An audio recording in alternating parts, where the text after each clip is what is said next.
Good evening, everyone. I am delighted to welcome members of the bar, family and friends on behalf of the Bhosale family. We are extremely happy that you could join us for celebrating the launch of the biography, The Benevolent Judge. We had a grand book launch on the 21st of this month, a snippet of which you will see shortly on the screen. As the evening progresses, we will be inviting on stage the author of the book to read excerpts from the book. My sister Neha will also join him to read messages and forwards and letters which form a part of this book, which are penned by esteemed colleagues of Justice Bhosale. We will be ending this session with a question and answer, or an interesting question and answer session with Justice Bhosale himself, who's the man of the hour. I am proud myself as the book to be a part of this function which celebrates the launch of this biography, as the book traces back the lineage and history of my family, with my father being the third generation who has dedicated his life towards public duties and services.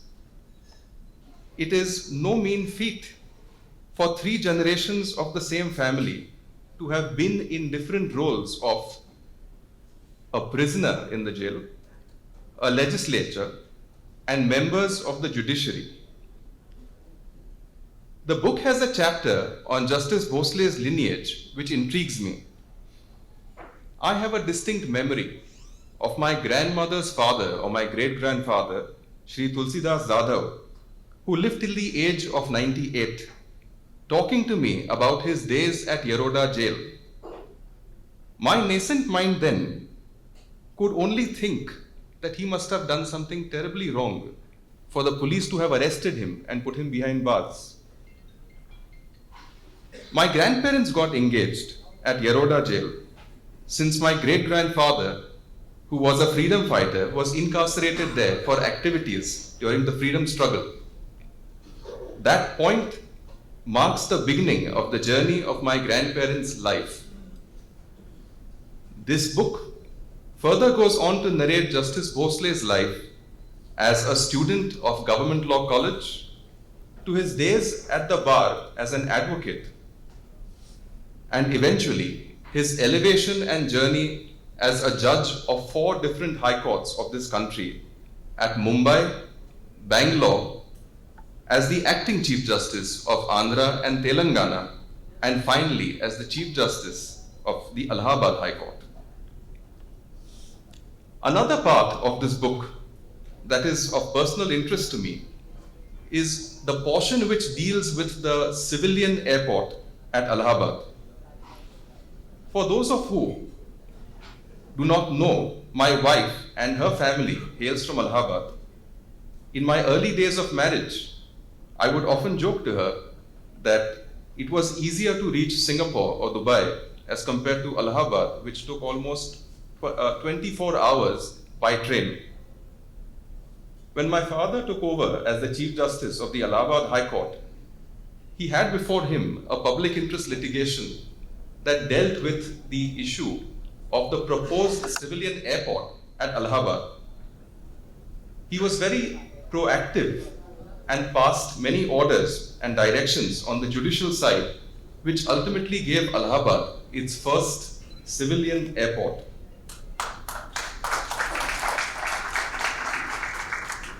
This book is an interesting read, which gives a glimpse into Justice Bhosale's life. The author and my friend, Mr. Kunal Vepa, has taken immense efforts to make this book a reality. Mr. Vepa is one of the brightest minds in the judicial services in Uttar Pradesh. He originally hails from Mumbai and practiced as a lawyer at the Bombay High Court before he gave his judicial services examination in Uttar Pradesh, and has made a successful foray in the judicial field in that state. Now, without further ado, let me call upon stage Mr. Vepa to read a few excerpts from the book, and Neha Bhosale to read a few excerpts from the forward messages and letters penned by esteemed colleagues of Justice Bhosale, Mr. Kunal Vekwa and Neha Bhosale.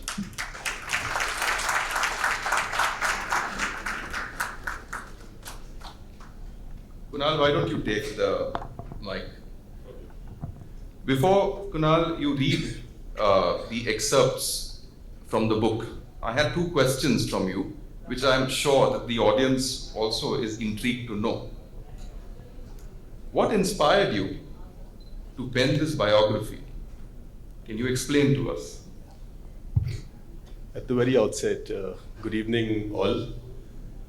So, coming back directly at the point, that's a paramount question, that why this book, why Justice Bhosale, and ultimately why me. So, I've said this before, but I'll be reiterating this because this is directly from the heart. So this is a 360-degree world which keeps recrossing itself. Why 360 degrees? Because small world, we do bump into people, and at some point of time, and we do catch them and bump into them at some other stage or of our phase of life. So I'm a Mumbai boy, passed my law in 2005, and my first appearance was in courtroom number 27 of the Bombay High Court. Totally petrified, butterflies in my stomach, because as a junior lawyer, never appeared in any court, and suddenly handed over a brief and instructions were given that I need to go and seek an adjournment.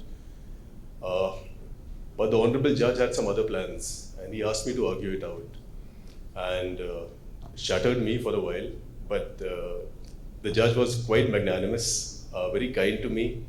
He gave me time.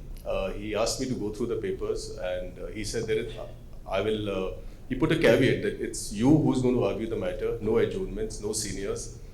And he motivated me, and I did argue that matter, which was eventually decided in my favor. So that boosted my confidence, first matter. And so this is in 2005. And now life is fast forwarded a bit. In 2018, little change happened in my professional sphere. So I was a judge myself, belonging to the judicial services, and I was an additional district judge.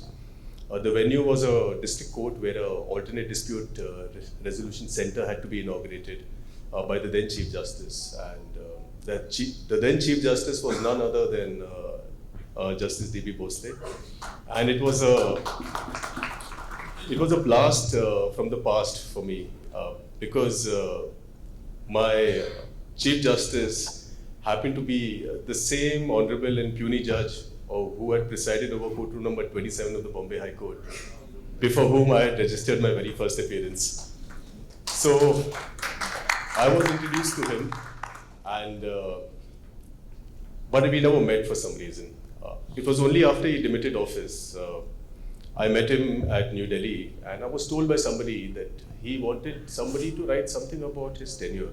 As he comes from a great family, I should not even, everybody knows it here, so let's not, I will not be repeating that, but a great, a very rich legacy, heading 4 different high courts, and he wanted somebody to cover that. Now, it was me who sought permission from his lordship and said, my lord, if you may give me this opportunity to pen a biography for you. So that's how this whole idea of a book, of a biography germinated. Initially, my lord was reluctant.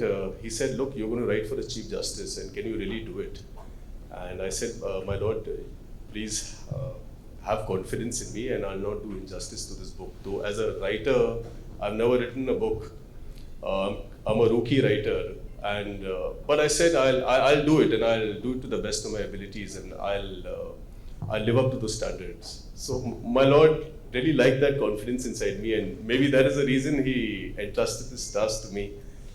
And Justice Bhosale is a judge par excellence.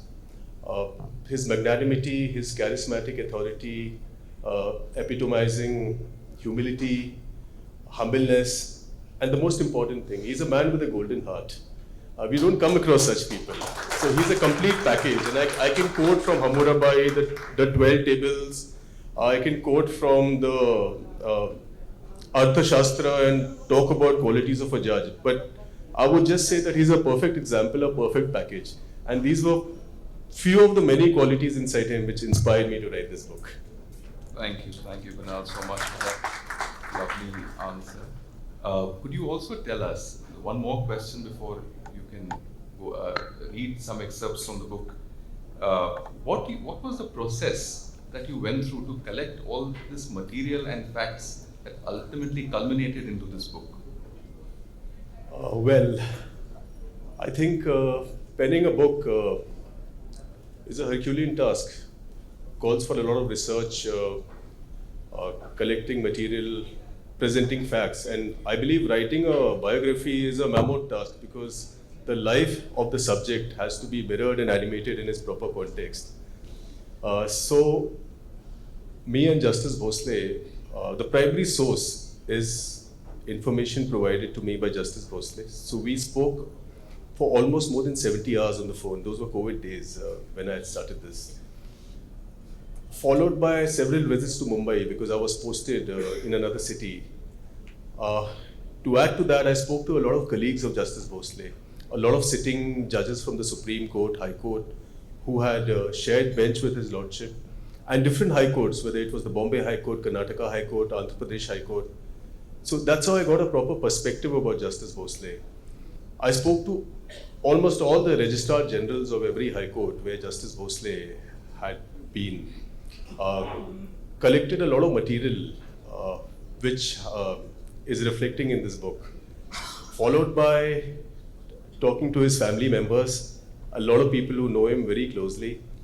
So the approach which was taken was quite scientific, which is observation, comparison, analysis, and a little bit of art went, because why I say art? That facts were there, but sometimes I had to draw inference from things, from some incident which happened. So I think this book describes the life of Justice Bhosale. He's the leitmotif of this book. And various interesting stories and events, you will find a little bit of everything. And it's something which everybody can resonate with. Thanks. Thank you, Kunal. Kunal, since we are constrained on time, may I request you to read one of your favorite excerpts from this book so that the audience has an idea or a glimpse of what the book is about?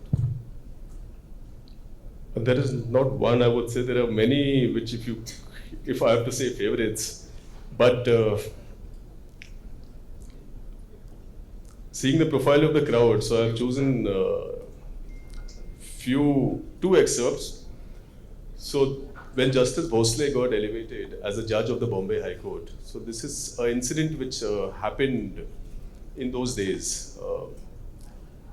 So the bar, I believe, is a mosaic of different fabrics and textures.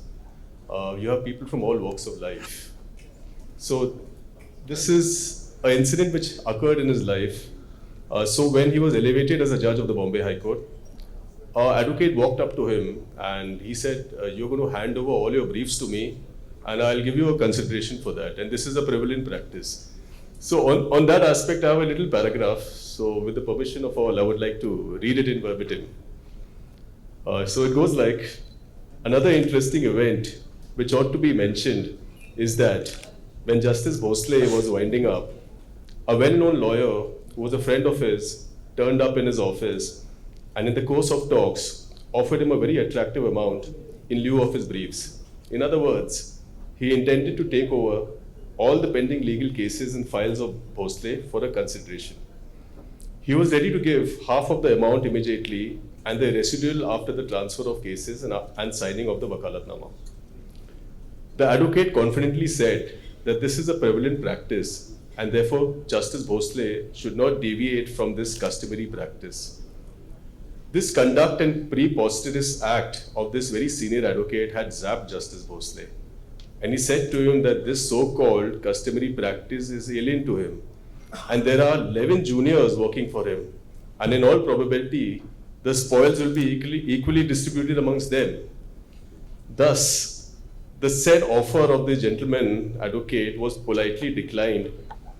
And as he left disappointed after a cup of tea, Justice Bhosale, who was quite amused, wondered how the count of such specimens is in surplus in this commercial capital, which is Mumbai.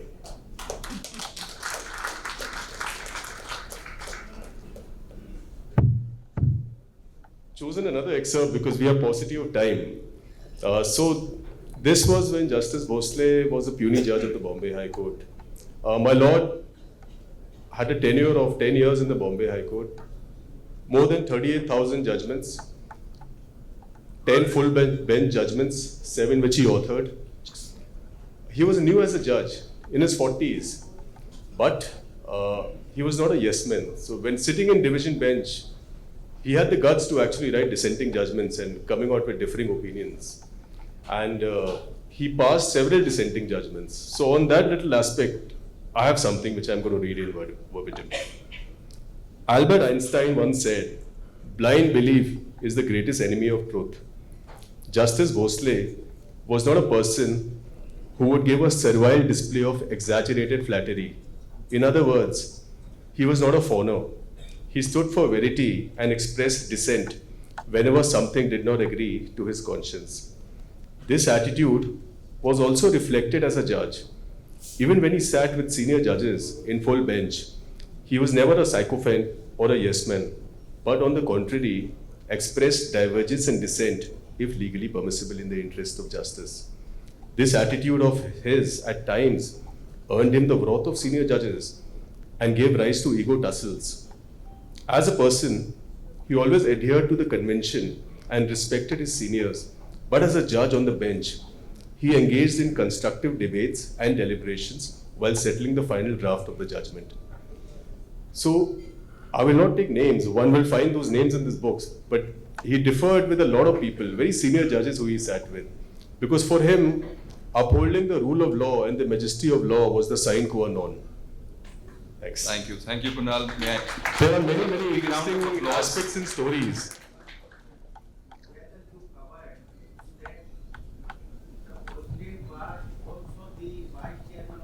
Yes, yes.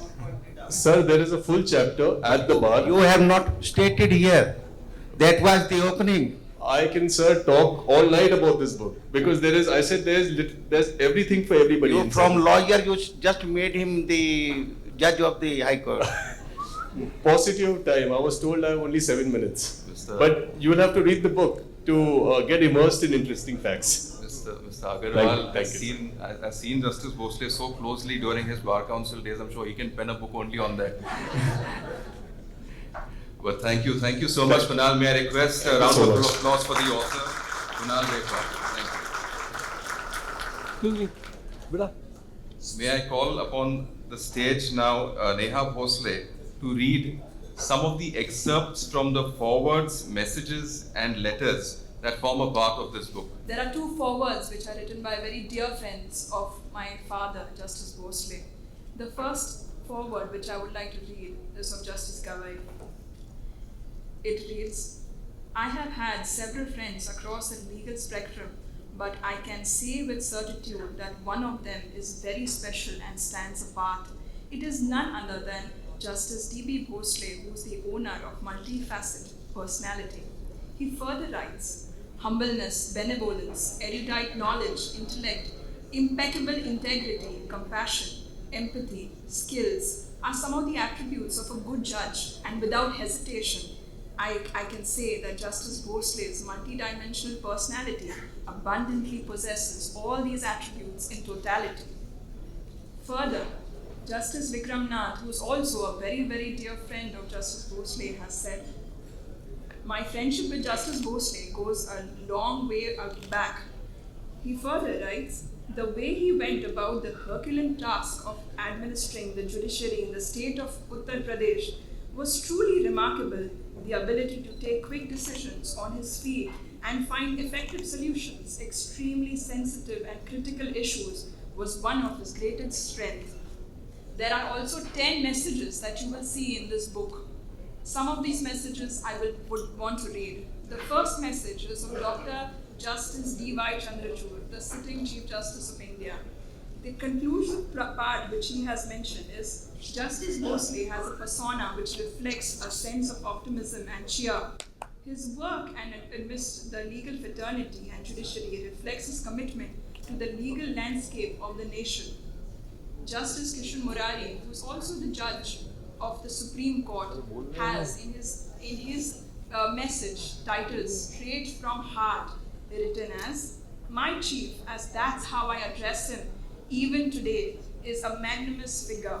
He further writes, "Justice Bhosale has been a distinguished judge, one of the most successful chief justices, a leader, a proven capacity, and more importantly, a great human being." Justice Rajesh Bindal, who was one of the judges who succeeded, Chief Justice who succeeded, who is also right now at Supreme Court. He was one of the Chief Justices who succeeded Justice Bhosale at Allahabad High Court. In his message, he writes, "As an incumbent Chief Justice of Allahabad High Court, I was deeply impressed by the endeavors of Justice D.B. Bhosale in laying great emphasis on the concept of alternate dispute resolution mechanism in the state of Uttar Pradesh, and also taking the question of infrastructure requirements on a war footing." We just heard about the same right now.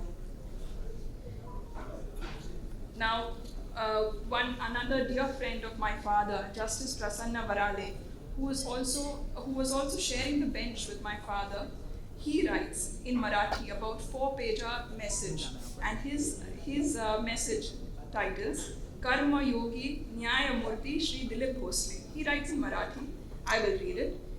"आदरणीय न्यायमूर्ती भोसले साहेब हे विधी क्षेत्रातील एक अत्यंत आदरणीय आणि त्याचबरोबर लोकप्रिय असे व्यक्तिमत्व आहे."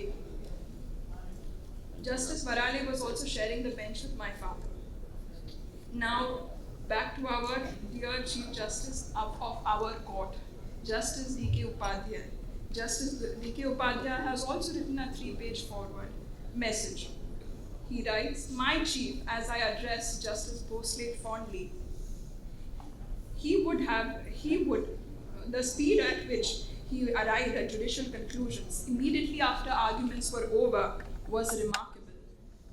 Now, there were some letters that Justice Bhosale received when he retired as the Chief Justice of the Allahabad High Court. There are many such letters that you will find in the book, but only 2 letters which I would like to address are of the then Chief Justice of India, Justice Ranjan Gogoi. Justice Ranjan Gogoi writes, "As somebody who understands that the High Court of Allahabad can rather be challenging assignment for any Chief Justice owing to the persistent influence of the past, your stint, which has meaningfully contributed to the vision of justice at the helm, will always be remembered." He further writes, "In your case, it will undoubtedly be a story of commitment, integrity, and uprightness." Justice Madan Lokur, who was the second senior-most judge of the Supreme Court, he writes, "You have been very successful as a judge, acting Chief Justice, and Chief Justice and Administrator par excellence. My request to all of you that you must read these 2 letters. You will understand the true meaning behind these 2 letters. So I urge each one of you to please go through these 2 letters." Besides this, there was another letter of Justice Sunita Agarwal. I will not take you through that, but she is basically the judge of Allahabad High Court and also a Chief Justice of Gujarat today. There are many other news articles which are also been extracted out here, some of which I would like to go through, only the headlines. I will not bore you anymore, just the last part, last bit from my end. "A judge who cares for the environment." उच्च न्यायालय के मुख्य जज भोसले से डरते हैं अपराधी और अधिकारी। सख्त फैसलों के लिए याद किए जाएंगे chief justice Bhosle. So that's what it is. Thank you so much. Please have a great evening. Thank you so much for coming for this event. And over to you, Karan.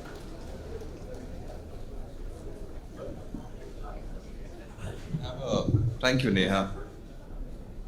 We have a short clipping of about 6 to 7 minutes of the function of the launch that took place on 21st of this month of this book at the hands of some of the distinguished colleagues of Justice Bhosale, may I request that the clipping be played?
I am one of the few who has got the opportunity to go through this beautiful book which is going to be released today.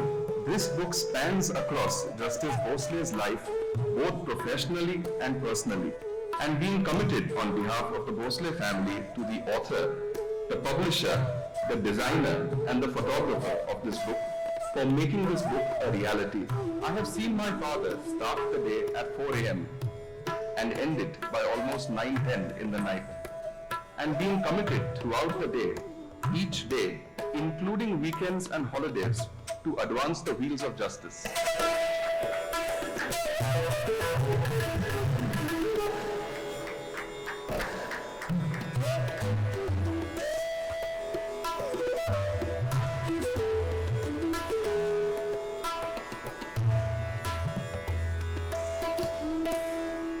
Justice Bhosale, the subject of my book, Madam Arundhati Bhosale and the Bhosale family. So Justice Bhosale said, look, you're going to write for the Chief Justice and can you really do it? And I said, my Lord, please have faith in me and I'll not do injustice to this book. Now I will request Justice Gavai and Justice Vikrama to release the book and request the other dignitaries on the dais to join.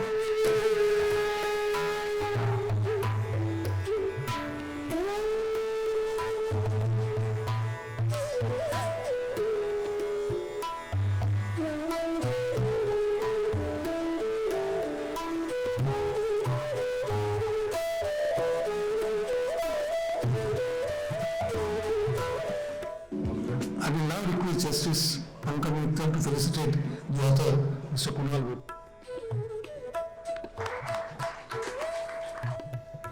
Pankaj Mittal to felicitate Aditya Vaidya, representative of All India Reporter, the publishers of the book, with a shawl and bouquet.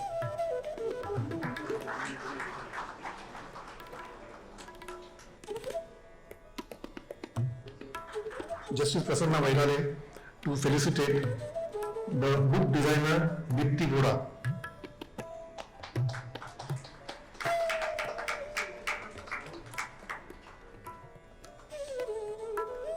I'll again request Justice Prasanna Vaidale to felicitate the photographer Rajendra Chadda, who captured the cover of this book.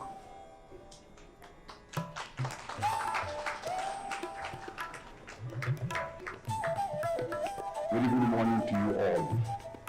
It is with great pleasure I too extend a warm welcome to every one of you to this special moment of my life, the launch of my biography.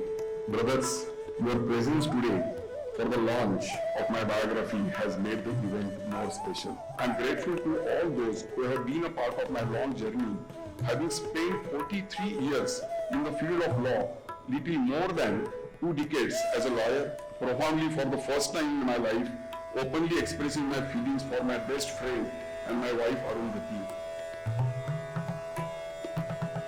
रगों में दौड़ने फिरने का मैं नहीं कायल, जो आंख ही से न टपके तो लहू क्या है. तो आई एम कॉन्फिडेंट कि ये जो बायोग्राफी है इससे आंख से लहू टपके. Justice Bhosale and all is one who inspires everyone and should be looked at as an inspiration. I'm grateful that he gave me this opportunity to write it forward and make sure that I'm here. I am very happy and very thankful to him for all this and for organizing this wonderful function. So thank you, Kunal, for writing the book, and thank you, AAR, for publishing it. I'm happy to launch this book. It depicts a fascinating and fabulous journey of Dilip Bhosale from a small house in Kurla to the office of the Chief Justice of the highest and the biggest High Court in the country, the Allahabad High Court.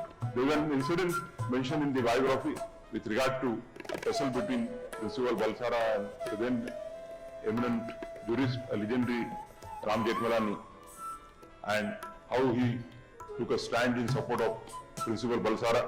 And therefore, I think the leadership qualities which are found in him are, I think, inborn, rather inherited from his great father. The author has done justice, titling the biography The Benevolent Judge, which His Lordship Justice Bhosale, as we know him, is. We hope that this book will reach the far corners of the country so that people knowing Justice Bhosale can read and identify with what they have known all along, and those not knowing him can read, understand, and be inspired by his persona.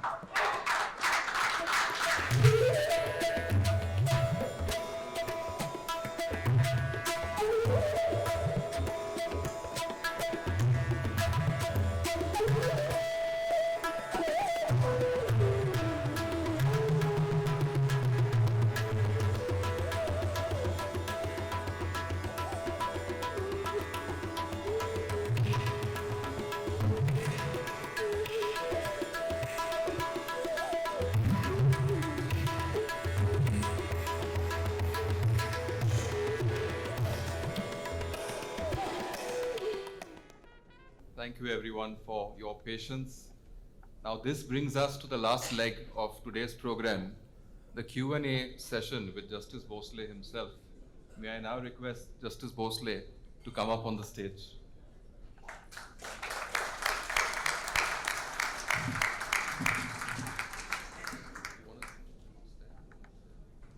This is going to be a bit of a coffee with Karan situation at the wrong time of the day. This is not time for coffee, but we'll keep the format very similar.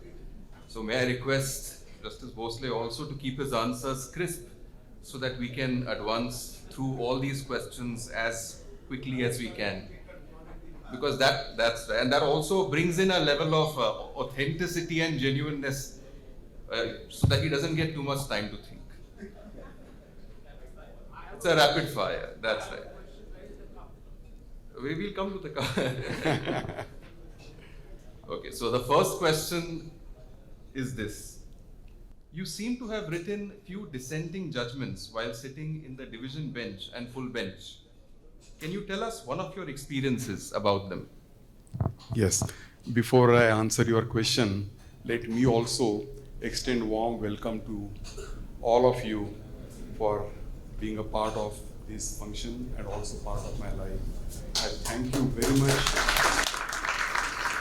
for being present for this great occasion for me of my life.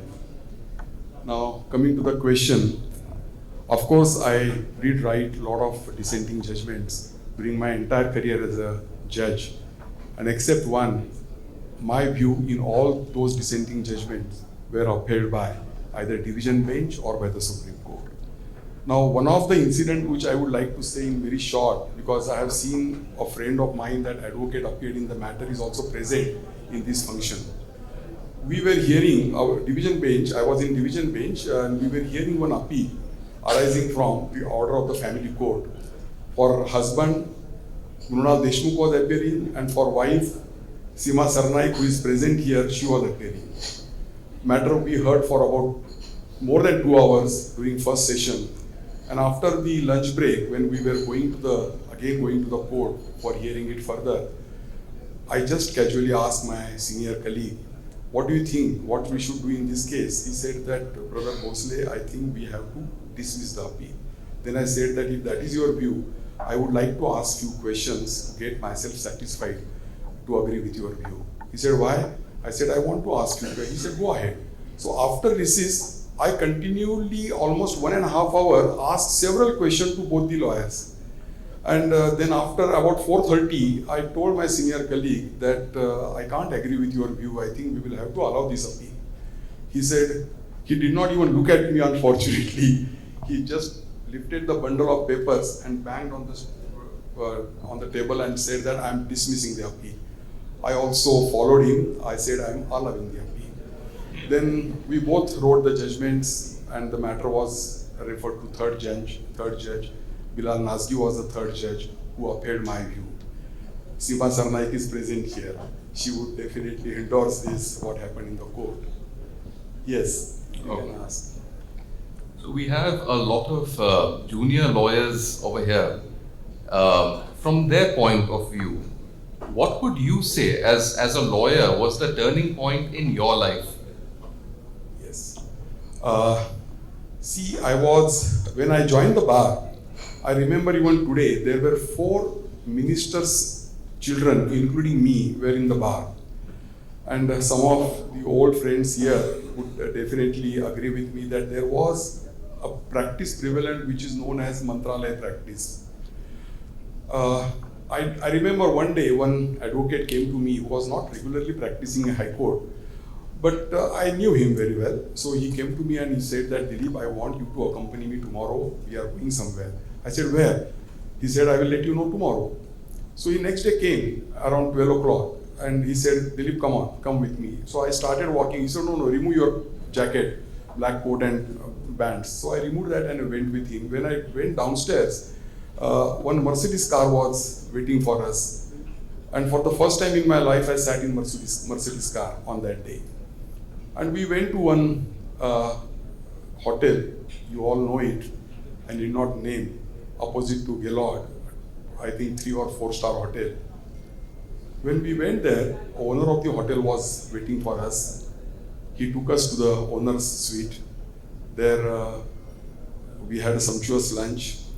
Immediately after lunch, he said that, Mr. Bhosale, there was one appeal before the High Court in courtroom number 31. It was heard and it was decided in my favor. I don't want any appeal to be filed against that by the state government. I said, how can I do, what can I do in this case? He said that your father is a law minister. You have to simply tell him and see that the appeal is not filed in the matter. I said, okay, let me see whether it is possible. And he then took out one beautiful gift packet. It was very heavy, it appears. Then he said that this is just a token and I will definitely satisfy everything, whatever you say, once the work is done. I said, I will not touch this. I will not take anything with me, though to some extent I was also absolutely young, tempted for a while, but I just did not touch it. I went home in the night, I talked to my father, I told him that this is what had happened. So my father immediately took the phone and he asked the operator to call Mr. Tate, as he then was, subsequently became judge of the Bombay High Court. So he called him, I thought that my father is doing the work. So I was very happy from inside. But then my father told Mr. Tate, there is such and such appeal and I want you to file SLP in the Supreme Court within less than 3 days and see that the best lawyer is engaged for arguing this matter. I was shocked. And then my father scolded me, he took me right, left and center, and he said that I will never tolerate you leaving the court during court working hours, and you must focus only on the profession. And then he called my senior, whom I always consider as my guru. You will find his photograph in my book. He called him next day and he told Mr. Samant, Divakar Samant, he used to call Divakar, you have to keep watch on Dilip. See that he never leaves the court during court working hours and he focus only on the profession. That was a turning point for me for simple reason. If my father had encouraged or rather supported me and had done the work, I don't know whether I had reached the place where I am today. Yes.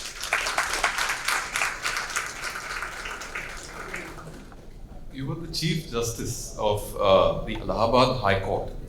What would you say is your best decision as a Chief Justice on the administrative side? Yes. See, after I took over as the Chief Justice, I wanted to know the whole state. It was a very biggest state, as you all know. 75 districts, more than 3 lakhs lawyers, more than 5,000-6,000 judges. I wanted to know. So what I did, I started calling every district judge. There they call it district judge. Here we call it principal district judge. And started interacting with them. And during that interaction, I could understand what is the extent of the state and what are the problems in every district, what are the problems of the judicial officers, the bar and everything. And during those interactions, I realized that the district judges, principal district judges of every district, they were allowed under the rules to do administrative work for 1 hour. And the working hours of the courts were only 4.5 hours. That means out of 4.5 hours, they used to do 1 hour administrative work and would work only on judicial side for 3.5 hours. So I did not, I couldn't imagine, because I have seen in Bombay judges, judicial officers work for 5.5 hours. So I changed that completely. I increased the working hours from 4.5 hours to 5.5 hours. And I did not allow the district judges to work or to carry out their administrative duties during judicial working hours. And that is how their working days were increased by 45 days and the pendency came down by 11.5% in the state of Uttar Pradesh, which was perhaps the best decision according to me. Since Mr. Adish Agarwal is here and he brought up Bar Council, I can't help but ask a question on the Bar Council activities of Justice Bhosale when he was a lawyer. So this is one for Mr. Agarwal. You are an active member of the Bar Council. What do you think is your best contribution as an elected member of the State Bar Council of Maharashtra and Goa? When I got elected as a member of the All India Bar Council, I remember at that time during election, I had made a promise to the bar in the state that if I get elected and if I go to All India Bar Council as a representative of the State Bar Council, I will see to it that the postal ballots are abolished completely. So after my election, in the first meeting itself, I got the resolution passed in the State Bar Council and abolishing the postal ballots completely in the state of Maharashtra. And that decision was confirmed by the All India Bar Council in the meeting in which Mr. Adish Agarwal was also present. Thank you. In the Allahabad High Court, there are lawyers who tend to argue sometimes in Hindi, despite the official language of the court being English. Some of the lawyers from Allahabad here can associate with that proposition. How did you handle Hindi, an argument in Hindi, as a judge coming from Maharashtra? See, it is very interesting question you are asking me. There were lawyers who used to appear and would start arguing in Hindi, including Advocate General. But I saw to it that I never replied anything in Hindi and I used to ask them questions only in English. I remember once I was hearing one matter with one of my brother judges, Justice Yashwant Verma, who is now in the Delhi High Court. And suddenly one advocate who was appearing in one PIL where some orders of the government were under challenge, or their decisions were under challenge. Suddenly he said, Chief Sahab, this is unbardashtable. I did not understand for a while what does he want to. This was a expression or word coined by the advocate in unbardashtable. I asked Yashwant, what is this? He said, Bardast ke bahar hai ye. That is what he wants to convey. But there were a lot of such instances during my tenure as a yes. You had a chance to be a judge of 4 different high courts in this state: Mumbai, Karnataka, Andhra, Telangana, and ultimately the Allahabad High Court. Which one would you say is your favorite? Very difficult. This is like asking. See, I come from Bombay. Bombay is my parent high court. Of course, I would say Bombay. But at the same time, I have written in the book also somewhere, I think in my message itself, my write-up, the golden period of my life I spent as a judge was in Allahabad. I am admitted. As a Chief Justice, of course. This is a bit of a rapid fire, so the last 3-4 questions we need quicker answers.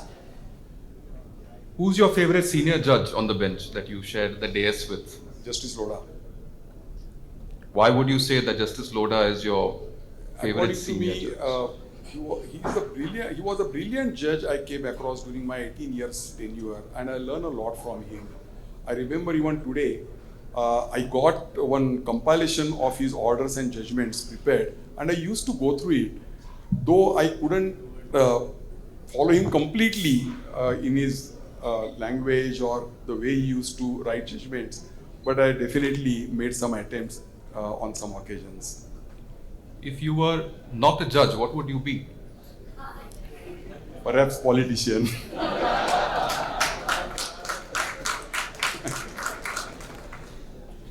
Life as a lawyer or life as a judge, which one's better? As a lawyer, see, as a lawyer you only talk, and as a judge you only listen. Sense and nonsense both. But I enjoyed both. Okay, and the last question, how are you finding life after retirement? I'm enjoying my life now. Whatever I was deprived of, I'm enjoying everything. I'm enjoying with my friends, enjoying with my family. I'm moving wherever I want, and fortunately with the grace of God I'm having good work, so I'm also earning. Thank you so much everyone. Justice Bhosale, may I request you to give a big round of applause